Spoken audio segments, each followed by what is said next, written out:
Salut, c'est John. Aujourd'hui, je vous présente un livre, Les méthodes qualitatives, de Alex Muchelli, de la Presse universitaire de France. Passage choisi. À travers cette présentation des techniques et méthodes de la définition des critères de validité des recherches qualitatives, on peut espérer que le second objectif de cet ouvrage sera atteint. Il est de donner confiance aux chercheurs dans l'utilisation des méthodes qualitatives. Il ne faut plus qu'ils aient peur du scepticisme du monde universitaire et des préjugés scientifiques régnants. Il faut qu'ils puissent croire en ce qu'ils font et qu'ils soient capables de défendre leurs recherches qualitatives devant des gens, la plupart du temps largement ignorants des problèmes épistémologiques et méthodologiques. Il est tout à fait anormal, par exemple, qu'en 1889, dans un colloque, une équipe présentant les résultats d'une recherche qualitative puisse, satisfait aux critères de reconnaissance interne et externe, de cohérence, de complétude et de saturation. Une telle remarque devrait, au contraire, couvrir de honte pour les soi-disant scientifiques, mais qui connaît les critères dont je viens de parler. Enfin, cet ouvrage voudrait motiver les étudiants et les chercheurs en sciences humaines pour qu'ils exigent des institutions une vraie formation à leur métier futur. C'est à eux de réclamer l'apprentissage des techniques essentielles de recueil et d'analyse des phénomènes humains.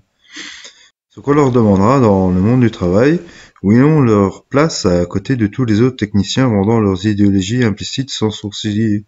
Ce sera d'une part de pouvoir montrer une recherche centrée sur les phénomènes humains dont les résultats seront inattaquables et d'autre part de pouvoir eux-mêmes, en professionnels, mener ces enquêtes. Il est anormal, par exemple, qu'on ne puisse trouver, après 5 années d'études universitaires, de chercheurs sachant bien manier les principes techniques qualitatifs de recueil de données.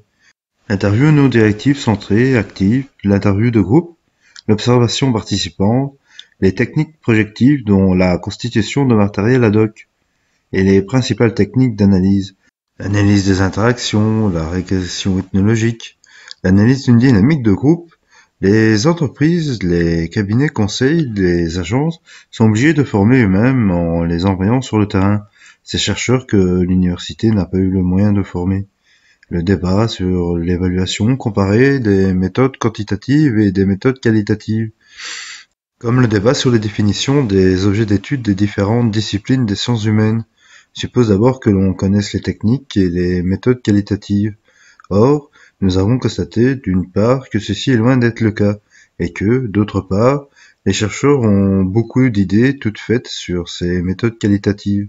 Ainsi, cette connaissance préliminaire est l'objet de ce « que sais-je ». Chapitre 1.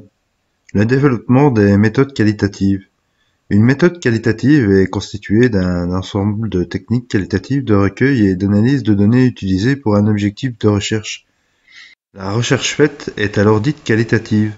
Avant d'analyser les circonstances qui font que les méthodes qualitatives sortent de la position cachée dans laquelle elles étaient confinées depuis des décennies, examinons les différentes catégories de recherche qualitative qui existent. En effet, une certaine confusion existe lorsque l'on parle de recherche qualitative. Elles ne sont effectivement pas toutes de la même valeur, parce que, comme nous allons le voir, elles tiennent plus ou moins compte des critères de validation propres de ce type de démarche. 1. Les différents types de recherche qualitative. Une part du discrédit associé aux recherches qualitatives vient du fait qu'il existe plusieurs types de recherche qualitative dont toutes ne répondent pas aux critères de validation scientifique mis au point. Cf. Le chapitre 5. Il ne faut pas mettre toutes les recherches qualitatives dans une seule et unique catégorie. Nous proposons ici une classification évaluative des différents types de recherche. Signalons que dans cet ouvrage, il ne sera question que de 2 derniers types de recherche qualitative évoqués. Nous distinguerons donc 1. Les enquêtes journalistiques, 2. Les essais documentés, 3. Les enquêtes qualitatives systématiques, 4. Les enquêtes qualitatives confirmées. Présentons ces différentes catégories de recherche qualitative. Les enquêtes journalistiques. L'objectif du journaliste n'est pas de diffuser dans le public une connaissance approfondie des phénomènes sociaux, son objectif est d'intéresser son lectorat, Par ailleurs, les lecteurs de journaux veulent des choses attrayantes, faciles à retenir et à comprendre, qu'ils pourront utiliser dans leurs discussions de tous les jours. On dit d'ailleurs que les médias recherchent le sensationnel, et ce n'est pas faux, quoique s'en défendent les médiacrates. Les qualitatifs dits journalistiques est un commentaire interprétatif personnalisé écrit dans un style qui se veut littéraire. Il est constitué à partir de faits rassemblés à propos de quelques interviews non systématiques ou de quelques documents dont on a sélectionné un soi-disant essentiel.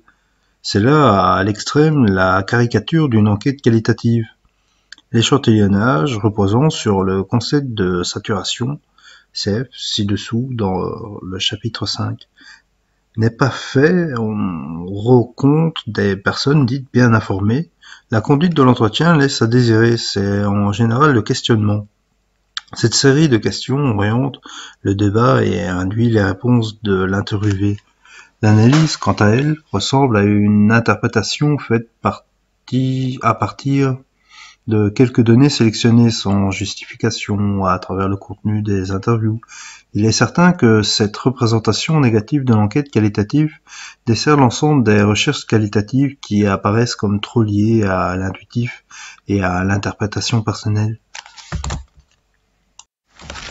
Les essais. Le journaliste qui estime avoir recueilli beaucoup de matériaux et qui veut accéder à une expression plus valorisante de son travail d'observation des phénomènes sociaux passe souvent à l'écriture d'un essai. Le chercheur en sciences sociales, tenté par l'interprétation rapide de ces données, est pressé de faire connaître à ses pairs ses analyses brillantes, passe lui aussi à l'écriture d'un essai. On voit donc que l'essai est une analyse d'un plus grand nombre de faits, souvent d'ailleurs ramenés à des indices ou indicateurs. Les essais de faits ne font pas ou très peu référence à des enquêtes approfondies, menées systématiquement sur des points précis. Les essais font référence à des phénomènes que tout un chacun connaît. L'apport de l'essai est donc dans l'analyse généralement large, qui est proposée. L'objectif de l'essai est encore un objectif d'attirance, mais la cible à attirer n'est plus la même. L'essai doit attirer ceux qui sont intéressés par des synthèses, des interprétations globales et heuristiques. Les enquêtes qualitatives systématiques. L'enquête qualitative systématique repose, comme son nom l'indique, sur une systématisation du recueil et de l'analyse des données obtenues et traitées à partir de techniques qualitatives. Un ensemble de techniques qualitatives est mis au service de cet objectif de systématisation. La méthodologie mise au point pour atteindre les objectifs de la recherche fixe l'ensemble des techniques utilisées. Cette méthodologie, souvent spécifique, suit des règles précises qui sont rapportées, page 93. Par ailleurs, comme nous le verrons dans la suite de cet ouvrage, les chercheurs ont une compétence professionnelle dans le maniement des différentes techniques de recueil et d'analyse des données. Il a une formation qui lui évite l'interprétation et tous les pièges de l'implication trop forte. Enfin, la recherche satisfait aux critères de validation de recherche qualitative dont nous parlerons en détail dans le chapitre 5. Les enquêtes qualitatives confirmées. Il s'agit du même processus qui précédemment, mais dans ce cas, on va plus en ce qui concerne l'enquête. Les résultats qualitatifs sont étayés après retour sur le terrain par une quantification, on arrive donc à des résultats chiffrés. L'enquête est confirmée de ce point de vue. L'échantillonnage et les techniques de recueil d'informations de cette phase de retour sur le terrain sont alors prévues de telle façon que l'on arrive à fournir des chiffres, évaluations, par exemple des pourcentages dans une typologie. Le passage des résultats qualitatifs aux techniques qui vont permettre de le quantifier est délicat et ne réussit pas toujours. On verra, page 108, comment une enquête qualitative typologique bien faite permet de se passer de cette phase de quantification. Un ensemble de circonstances permet désormais aux méthodes qualitatives de s'afficher à un grand jour et de revendiquer une place à côté de la méthode expérimentale et des méthodes statistico-mathématiques. Ce phénomène social veut que l'on s'arrête quelques instants sur l'événement qui l'ont rendu possible. Nous examinerons ci-dessous les principales causes du phénomène. 1. La crise des sciences théoriques et l'affaiblissement de la conception positiviste des sciences humaines. 2. L'effort de réflexion épistémologique autour des recherches qualitatives débouchant sur l'affirmation de la spécificité du fait humain et sur la définition des critères de validation de recherche qualitative. 2. L'affaiblissement de la conception positiviste des sciences humaines. Précisons les raisons de cet affaiblissement qui poussent même certains à prédire l'émergence d'un nouveau paradigme scientifique, l'abandon d'un modèle scientifique des sciences physiques et naturelles. La modélisation des sciences humaines, en référence aux sciences physiques et naturelles, pose le postulat d'une connaissance absolue. Or, la vérité apparaît désormais relative, et surtout liée à un moment historique, à l'état des préoccupations sociales et à l'ensemble du système des connaissances disponibles. Il n'est donc plus question pour la réflexion scientifique de procéder au partage du vrai et du faux, mais plutôt de comprendre comment, à un moment historiquement donné, se constituent des effets de vérité à l'intérieur des domaines scientifiques. Par ailleurs, la froideur de l'explication scientifique est rejetée au nom des erreurs que la science, sans conscience, a commises en son nom. Par opposition, les chercheurs en sciences humaines se lancent dans l'implication. On assiste à un retour aux enquêtes participantes, aux récits de vie, voire aux initiations ésotériques. De même que dans le grand public se dessine la tendance à vivre des expériences extrêmes.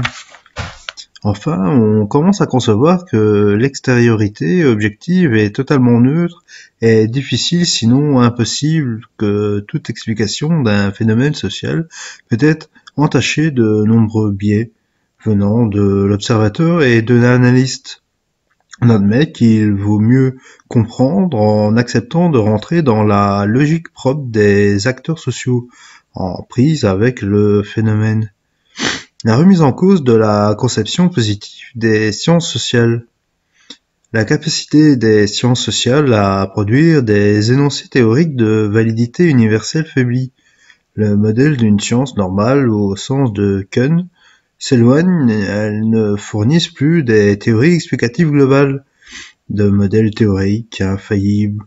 La décennie a, par exemple, vu les échecs de sociologie scientifique, marxiste, néo-marxiste, fonctionnaliste, structuraliste.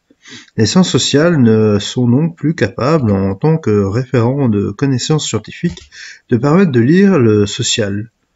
Elles fournissent juste quelques théories en moyenne portées selon les dénominations de Merton. Le principe du déterminisme est rejeté. Ce principe postule que les faits sociaux sont conçus comme une succession d'événements enchaînés, structurellement et fonctionnellement organisés à la matière d'un système, pour remonter jusqu'au véritable à partir desquels on cherche à découvrir les liaisons à cause des effets. L'analyse découpe la réalité en tranches isolables pour identifier les composantes et les liens qui unissent les parties au tout. Comme le mot G. Batcher, il s'agit là d'une analyse causaliste, orientée à la préoccupation du parce que analyse rétrospective, qui nie l'intentionnalité toujours présente dans tout acte humain. Ce type d'analyse tourne le dos à une analyse adaptée aux actions humaines, laquelle doit donc se faire en tenant compte des intentions. La sociologie compréhensive, comme l'ethnométhodologie et d'autres orientations des sciences humaines, se sont éloignées de cette conception déterministe et ont réhabilité l'individu en insistant sur son autonomie et sa capacité à modifier les cours des événements. Réorientation des sciences humaines. Dans l'épistémologie classique, un objet scientifique se reconnaît à partir du moment où il a rupture avec les notions du sens commun. Pour accéder au rang de science, une discipline doit développer un langage propre à la démarche scientifique, c'est-à-dire qui traduit un souci de rigueur, d'objectivité et d'extériorité.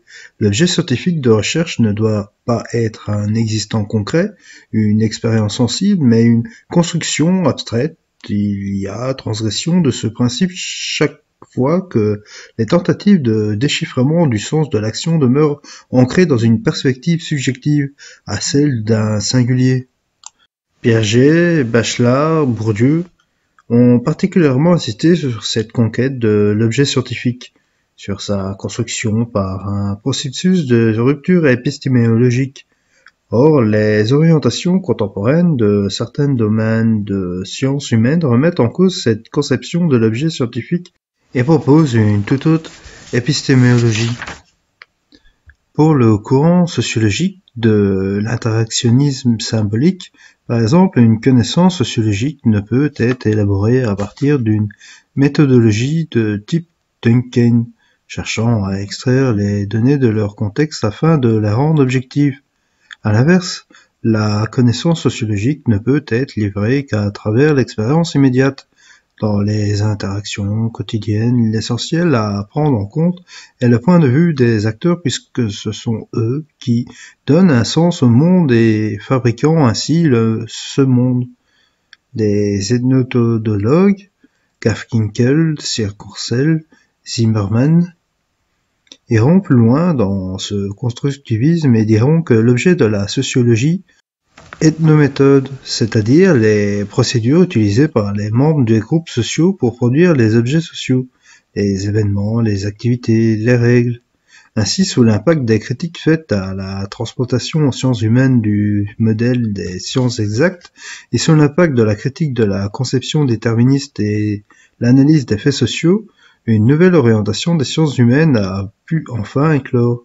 Nous allons voir comment cette orientation qui définit les spécificités du fait humain était latente depuis les années 30. L'effort de réflexion épistémologique autour des recherches qualitatives. Le développement des méthodes qualitatives est aussi dû à un effort particulier de réflexion épistémologique fait par les chercheurs en sciences humaines. L'affirmation de la définition du fait humain. Le fait humain n'est pas une chose, on sait que Duncan voulait que l'on traite les faits sociaux comme des choses. C'est à cette injonction que J. Monero répond dès 1946 que les faits sociaux ne sont pas des choses.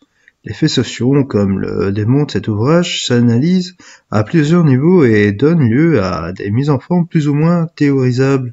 Pour éviter la polémique et en attendant que les autorités définissent mieux la gamme des faits sociaux révélant des différentes disciplines, nous parlerons du fait humain. On peut souligner 5 aspects originaux du fait en sciences humaines. 1. Le fait humain est global et impossible à découper en tranches bien distinctes. Le fait humain englobe toutes les autres faits. Marcel Mauss parlait de fait social total, signifiant par là que les faits sociaux intègrent des aspects très divers et de la réalité de fonctions indissociables, économiques, institutionnelles, techniques, biologiques, familiales, psychologiques, politiques, etc. Qu'ils s'incarnent dans une histoire et une expérience et que l'observateur est lui-même une part de l'observation. Ainsi donc, le fait humain ne se découpe pas et ne s'isole pas. Il y a analogie entre observateur et observé. Mauss soulignait aussi l'originalité d'une science où l'observateur est de même nature que l'observé. Renchérissant sur cet aspect, Gurdjieff déclare que les sciences humaines ont leur principe commun dans l'analogie humaine, fondement de toute compréhension. L'observateur, le plus officiellement objectif, ne comprend ce qu'il observe que sur le fond d'une analogie par laquelle l'autre sujet humain comme lui a des réactions humaines. Barber a démontré l'originalité fondamentale du couple je-tu qui permet la reconnaissance simultanée de moi et d'autrui dans le développement d'une même connaissance. Dès le développement de la réalisation de la conscience, l'autre est le partenaire de l'échange, le il ou le lui. Incluant la relatation directe ne sont plus qu'une dégradation de la deuxième personne. C'est cette relation primordiale je-tu qui rend possible l'appréhension particulière du fait humain en permettant l'approche de l'identification à autrui. 3. Le fait humain est un ensemble de significations. L'inventaire des faits en sciences humaines, écrit Gerdorf, est un relevé des scientifications. Les événements psychologiques, psychosociaux, culturels ou historiques renvoient non à des faits mais à des valeurs qui seules fournissent le sens des faits et qui ne peuvent être saisies que par l'intermédiaire des faits. Le fait cesse d'être, comme dans les sciences physiques et naturelles, le dernier mot, le dernier point d'aboutissement, le nec plus ultra. Une science humaine, il est un chemin, une voie d'approche, une ouverture entendant d'être dépassée pour exister comme fait. Le seul caractère commun que l'on peut découvrir aux faits psychologiques socio-culturels, c'est que les uns et les autres ne sont pas des choses, mais un sens qu'il faut saisir sans qu'il n'apparaît pas du dehors.